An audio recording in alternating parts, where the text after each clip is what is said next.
The haunting hug. Once, in a quiet town shrouded in perpetual mist, lived a young girl named Emily. She was known for her love of teddy bears.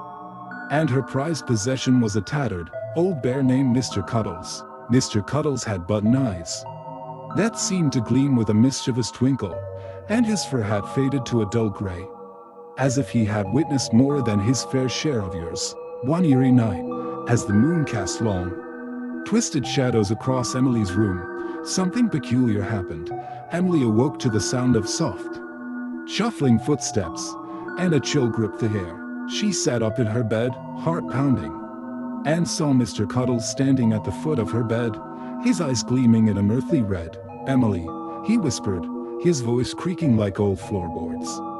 "I've been waiting for you." Emily's eyes widened in terror. She rubbed her eyes, thinking she was still dreaming, but when she looked again, Mr. Cuddles was still there, his button eyes fixed on hers. She mustered the courage to speak, her voice trembling.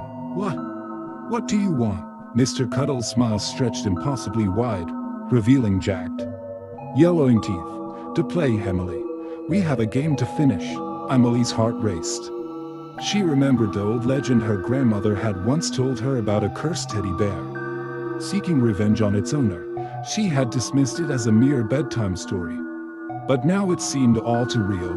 With a sudden burst of determination, Emily leapt from her bed and fled the room. She raced down the darkened hallway, but no matter how fast she ran, Mr. Cuddles seemed to be always just behind her. As she reached the front door, she flung it open and dashed into the misty night. The town seemed even stranger in the moonlight, with shadows twisting and dancing around her. Emily ran until her legs gave out. Collapsing onto the damp ground, she looked around, breathless and afraid.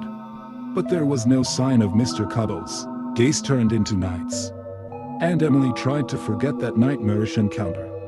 She sought solace in the company of her friends and family, but the memory of those blood-red eyes haunted her every waking moment. Then, one fateful evening, as she lay in her bed, a faint rustling sound echoed in the silence. Emily's heart stopped. She turned to see the outline of a teddy bear in the corner of her room, its eyes glinting in the darkness. "Emily," it whispered, "you can't escape me." The room seemed to close in around her, and Emily knew she had to face her fears. She gathered every ounce of bravery within her and slowly approached the bear. With trembling hands, she picked it up and looked into its eyes. For a moment, she saw a glimmer of sadness amidst the malevolence. "I'm sorry," she whispered, tears streaming down her face. "I don't know what happened, but we can find a way to make it right." As if in response, the bear's eyes softened, and the room brightened. From that moment on, Emily and Mr. Cuddles forged an unlikely bond, working together to unravel the curse that had bound them. But the memory of that haunting night would forever linger, a reminder that even the most innocent of companions could hide secrets darker than the night itself. The haunting of Midnight Manor. Once nestled deep in the heart of a dark forest, there stood an ancient mansion known as Midnight Manor, abandoned for centuries. It bore the weight of its sinister past. Locals whispered of its haunted halls and the tormented souls that wandered within. One moonless night, Emily, a curious and fearless soul, dared to venture into the decaying halls of Midnight Manor. She had heard the tales of sleep paralysis that plagued those who dared to sleep within its walls, but she dismissed them as mere superstitions. As the clock struck midnight, Emily lay down in the creaking bed of what was once a grand chamber. Sleep came quickly, but it was not the peaceful slumber she expected. In the darkness, she felt a malevolent presence creep upon her, paralyzed and unable to move. Terror gripped her heart.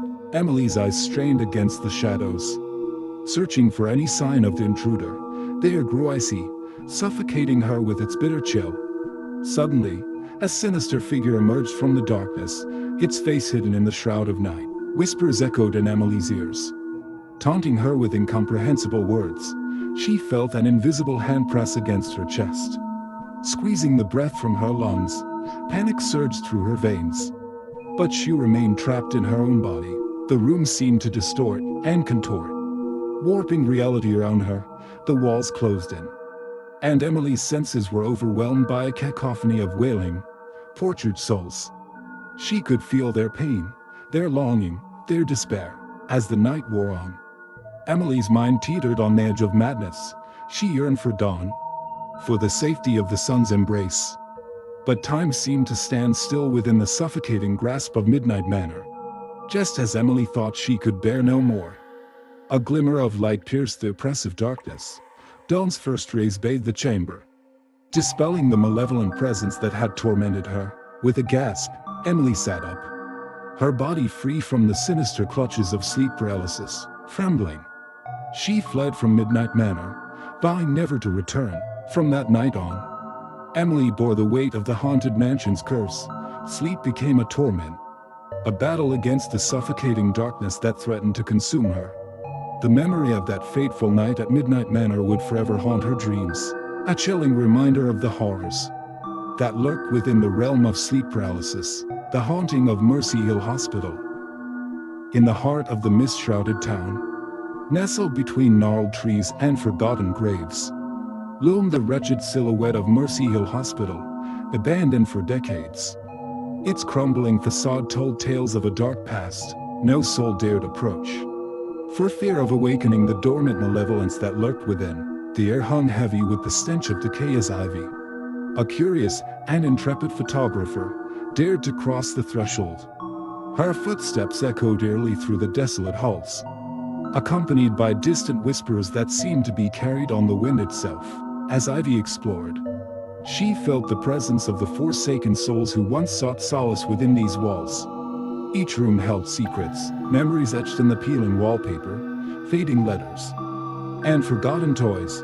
Ivy's heart pounded with trepidation, but the lure of untold stories kept her moving forward. Deep within the bowels of the hospital, she stumbled upon the morgue. A shiver crawled up her spine as she felt a sudden drop in temperature. The chill seemed to emanate from a rusted gurney. At the far end, where an ethereal figure coalesced, it was the spirit of Emily, a once vibrant child who had been forsaken by illness and left to wither away. In the shadowed confines of Mercy Hill, her eyes, vacant and mournful, gazed upon Ivy. Yearning for release from her spectral prison, Ivy, the voice echoed through her mind, a soft, tortured whisper, "Help me." Ivy's breath hitched, and a wave of empathy washed over her. With trembling hands, she retrieved her camera, capturing the spectral visage before her. The flash illuminated Emily's hollow eyes, etching her haunting image onto film. As Ivy turned to leave, a series of anguished cries echoed through the halls. Shadows danced, coalescing into tormented shapes, their moans mingling with the cries of the damned. The very walls seemed to groan in protest as Ivy fled. Her heart pounding in terror, she could feel the malevolence growing, a dark force awakening with Emily's plea for salvation. With each step, Ivy's breath fogged the air, her footfalls echoing in a frenetic cadence. The exit seemed impossibly far, the labyrinthine corridors conspiring to keep her ensnared in their malevolent embrace. As Ivy reached the lobby, she dared not look back.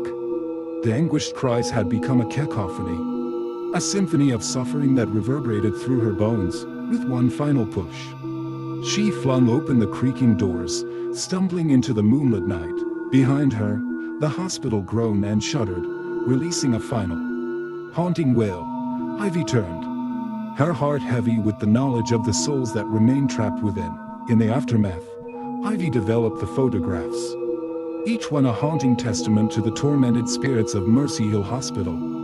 She vowed to share their story, to ensure that they were never forgotten. And so, the images of Emily and the forsaken souls became a testament to the darkness that dwelled within those forsaken walls.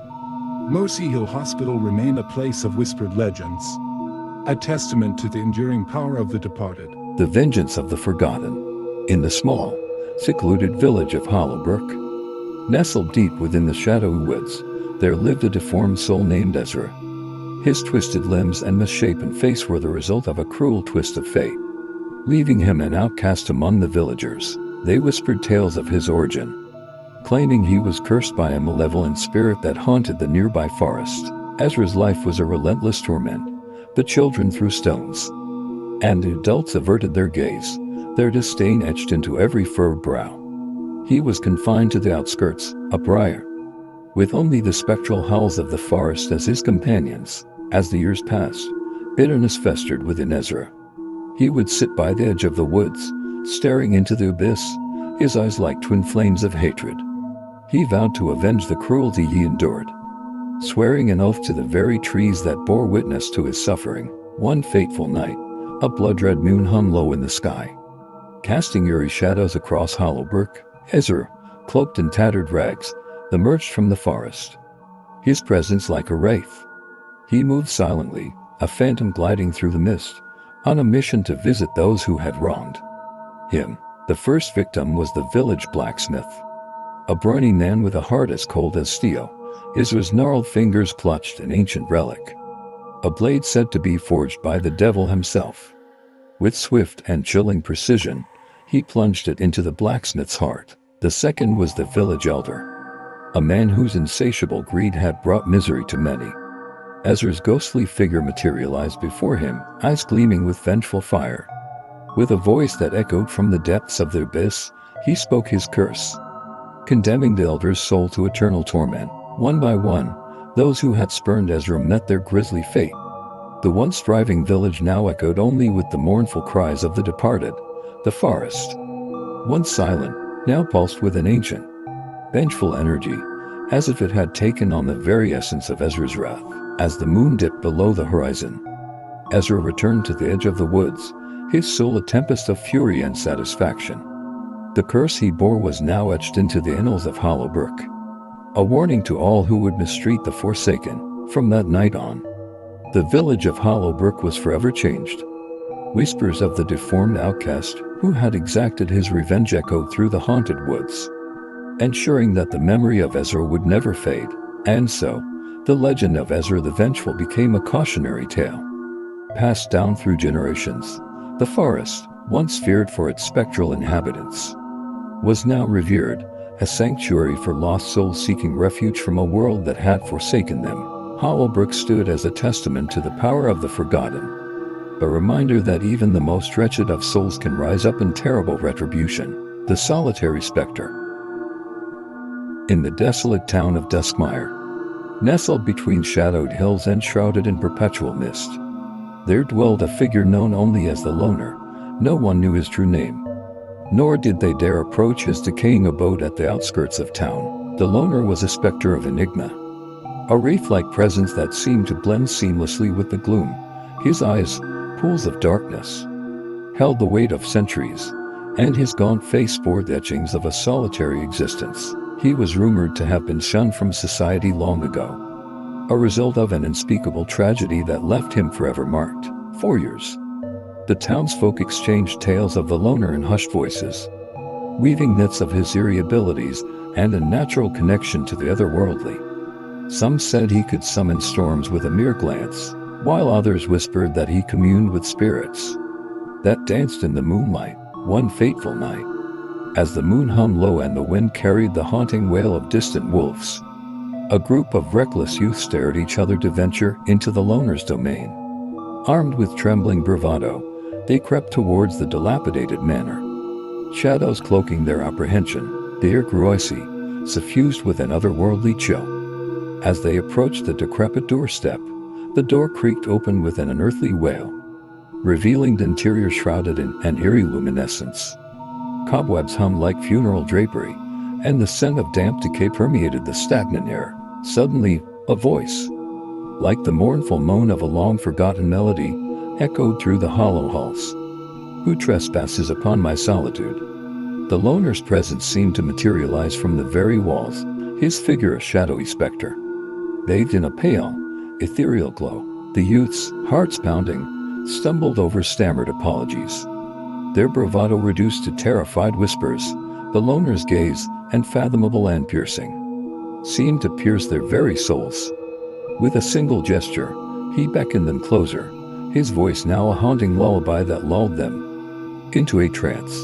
As the minutes stretched into eternity, the Loner wove tales of ancient sorrow and long-forgotten love, each word a thread in a tapestry of haunting despair. The room seemed to pulse with a spectral energy, as if the walls themselves bore witness to the weight of centuries. When the night finally waned, the youth stumbled from the manor, their eyes wide with a terror that would forever haunt their dreams. The loner remained, a solitary figure in the mist, his presence once again swallowed by the shadows. From that night on, the legend of the loner grew, each retelling a whispered warning to all who dared approach his domain. Duskmire, already a town shrouded in darkness, became forever marked by the enigmatic figure who dwelled within its depths. And so, the loner remained, a spectral sentinel in the haunted town of Duskmire, a reminder that some souls are destined for solitude, forever bound to the shadows, their stories etched into the very fabric of the eerie landscape. The haunting in Ward 13. In the heart of St. Mary's Hospital, hidden beneath the sterile gleam of fluorescent lights, lay Ward 13. It was a place where shadows seemed to linger longer, and the air held a heavy and settling silence. Nurse Emily had heard the stories, but she dismissed them as the products of overactive imaginations and late-night exhaustion.